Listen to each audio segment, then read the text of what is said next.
Welcome back for another video. Today we're talking about the Model 3 and battery degradation. One more video on this. I'm running down the battery down to below 10%, and then I'm going to charge it back up to 100%. This is going to be the last test I do to see if we get some of that range back. The first test we did was just charging up to 100% the first time, and it gave us 2 extra miles, put us up to 221 miles. Then the next try a week later, I charged up to 100% and we lost 7 miles.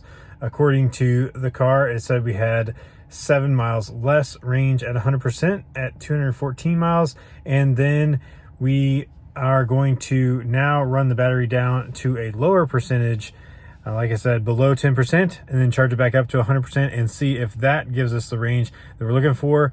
It is a standard range plus Model 3 from 2019, so it is supposed to get 240 miles at 100% charge rather than what we are currently showing at 214. So that is 26 miles of range lost from the original. It does have near 32,000 miles.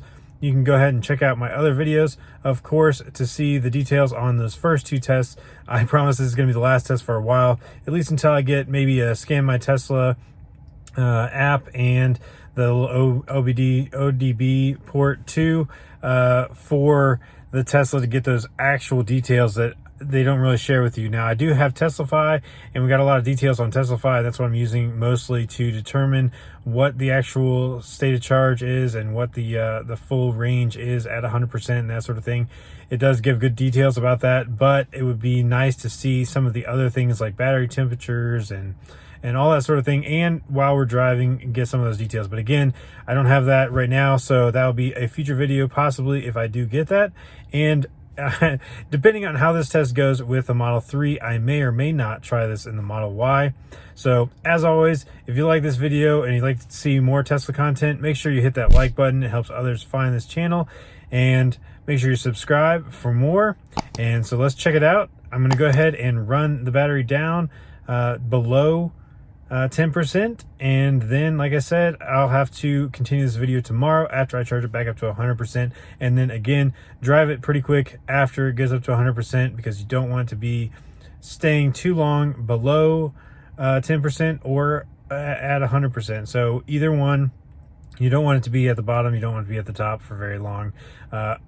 Actually, you don't really ever want it to be at the bottom, because then you may not be able to move the car, and you could basically brick the car and have to get towed or get it serviced. So definitely don't take it down to 0, but I'm going to take it down below 10%. So let's check out what the battery looks like right now. So right now we're at 19%, and I got the little snowflake there. So it actually is, it says it's 56 degrees. I don't think that's accurate. Well, it says 52 degrees by my calculation, but we did get the snowflake on there, so it is actually saying I can't use the full capacity of the battery right now, because it does see that little blue space there indicates that basically I do not have access to that portion of the battery. So I even have less than 19% available to me, but that's okay. Once I get on the road, I'm sure it'll warm up and I'll get access to the rest of that. But we are trying to get below 10% anyway, so let's go ahead and drive it a little bit, and then I will plug it in, and I'll probably change the charge rate to a lot lower so that I can just let it charge overnight and not worry about it getting up to 100% and staying there for a long time. So unfortunately, it looks like I'm gonna have to drive a little bit further. We were down to 17% battery, and then after, it looks like after it got warmed up a little bit, I accelerated to get on the interstate, and it is now saying 20%. So I'm gonna have to drive it a little bit further to get it down to that 10%, unfortunately. But you can see now that it has unlocked all of the range available in the battery. And I guess that is now displayed by the percentage. So I guess they were actually restricting 3% or so from use, and now they gave that 3% back, so they show that it's 20%. All right, so we're back. Took the drive real quick and got the car down to 7% battery. We'll go ahead and check how many miles range that is, and then we'll go ahead and get the car charging back up to 100%. Again, I'm going to charge it overnight, so I'm going to let it do a long, slow charge All right, so now it is actually 6%. It says 7, but it still shows 14 miles range. So 6% and 14 miles is a little bit better than 7% and 14 miles range, because 7% would have indicated that we had 200 miles at full charge. So now at 6%, that looks a little bit better. Again, you get down to these numbers and these percentages, and it's not really going to be that accurate. But anyway, so it does say that it is too low and it needs to charge. We got that message when we stopped the car. So I'm going to go ahead and set the limit here to 100%, and it is already set to 100%.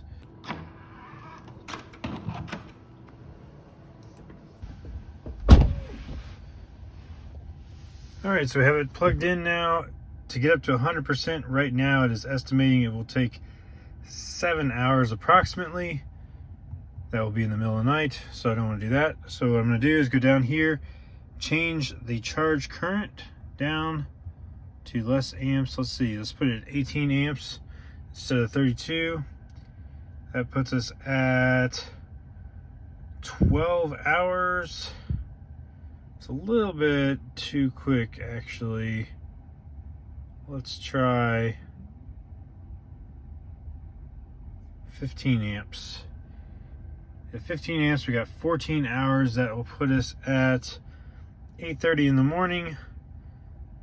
That should work out pretty well. I can always adjust it a little bit later if I decide it's going to get to a better ending time. So basically, I just want to make sure that it is not going to be at 100% for too long. So that is why I'm just slowing down the charge, so I can just let it slowly charge all night, getting up to that 100% charge. And we'll check back tomorrow, and again, I will track it on Teslafy to see what range we get at 100% state of charge.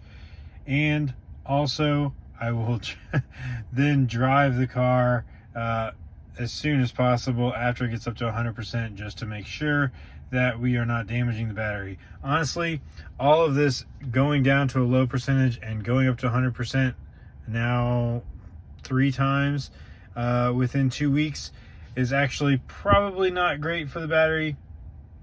Definitely shouldn't charge up to 100% more than you need to, but it's all for a matter of science. So we're going to see what the car does, if it calibrates better, and if we see anything better than 221 miles range at the full state of charge. All right, so as you can see, it is 100%, and it actually got there faster than I thought it would. And at 100%, we still show 214 miles, so no difference. So oddly enough, it did actually say 98% and charging complete earlier this morning. I'll give a little screenshot of the app there. It showed 98% and complete. So I don't know if maybe Tesla is kind of saving the battery from me. I am torturing the battery, and so it's just making sure that I don't actually charge up to 100%. Not really sure what's going on. In fact, this is kind of making me want to get that Scan My Tesla a little bit more, because I do think that Tesla is doing something in the software to actually hide 100% of the battery from me, just to make sure that, again, that I don't repeatedly charge it up to 100% and potentially damage the battery. So my recommendation at this point is every so often it is okay to charge up to 100%, maybe once a month or something like that. And then after that, just do your regular charging habits, go up to 70-80% for your normal daily charge. Don't run it down too low, don't take it up too high. And then, again, once a month, maybe charge it up to 100%, or obviously if you need that 100% charge it up to 100%, but otherwise keep it in that nice 20 to 80% range. I think that's good for the battery. And although the calibration of the battery may kind of change over time and say that you have less, I don't think it's actually degrading as much as it says it is. I think that's just the calibration of it just not being completely up to date, but it doesn't really matter that much. It still is going to perform well, unless you have like a large disparity in that degradation. Say you lost like 20% or something, or you lost like 10%, over the course of a week. Or, you know, in my case, I lost, let's see, 7 miles out of 200 and, 10, 20, so, I lost somewhere in the neighborhood of, 3%, in a week. I don't think that I actually lost that.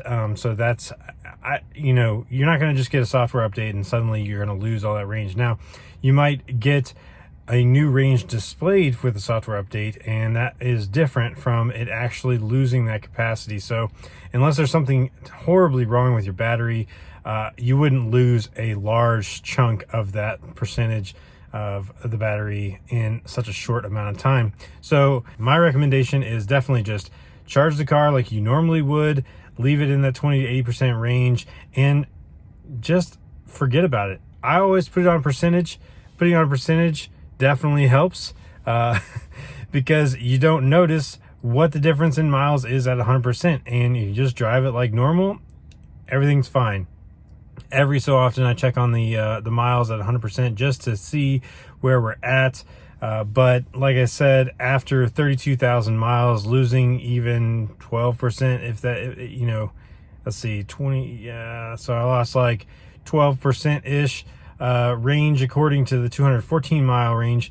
That is not great, but again, after 32,000 miles and the fact that I can still go on road trips because I get over 200 miles on a charge is totally fine. So I'm not so worried about it. Plus, I'm pretty sure it's actually 220 miles because, like I said, last week it showed 220 miles. So I'll keep you updated. And if it does change back up to say 220 miles or 218 or something, any type of big change like that over time, I will keep you posted on that. Otherwise, thanks so much for watching, and we'll see you on the next one.